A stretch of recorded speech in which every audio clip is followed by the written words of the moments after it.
चाय बनाने की रेसिपी से लेकर नाश्ता के रॉकेट लॉन्च तक हर जगह एल्गोरिदम है।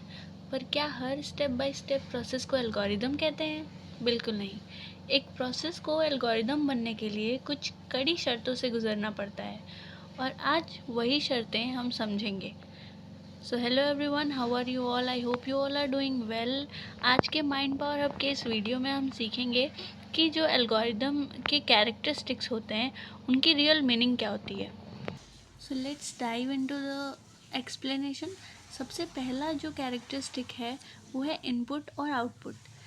मतलब एक जो एल्गोरिदम है उसमें उसको 0, 1 या उससे ज़्यादा क्वांटिटीज़ एज इनपुट लेना होता है और एटलीस्ट 1 आउटपुट प्रोड्यूस करना होता है। Next characteristic of algorithm is finiteness. मतलब कुछ फाइनाइट नंबर ऑफ स्टेप्स के बाद जो एल्गोरिदम है वो रुक जाना चाहिए।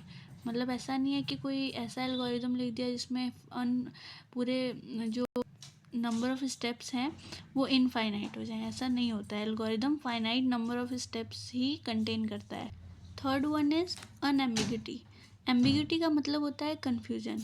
तो अनएम्बिगुअस होना चाहिए हमारा एल्गोरिदम, मतलब क्लियर होना चाहिए, ताकि हम किसी भी प्रोग्रामिंग लैंग्वेज में उसे प्रोसीड करना चाहें हमें स्टेप्स क्लियर रहें कि हमें करना क्या है उस प्रोग्राम में।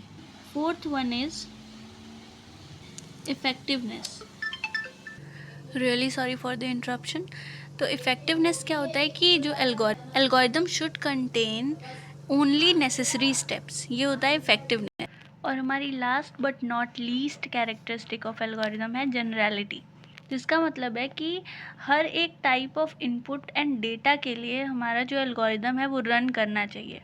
तो अगर हम बात करें कि हम लिखेंगे कैसे इन कैरेक्टरिस्टिक्स को, तो सिंपल वर्ड्स में हम लिख सकते हैं for input output each algorithm must take 0, 1 और more quantities as input and should produce at least 1 output. Finiteness के लिए हम लिख सकते हैं an algorithm should terminate in a finite number of steps. Third, unambiguity के लिए हम लिख सकते हैं each step of algorithm must be clear and with no ambiguity. Effectiveness के लिए हम लिख सकते हैं algorithm should contain only necessary steps. For generality हम लिख सकते हैं algorithm should run for any type of input and data.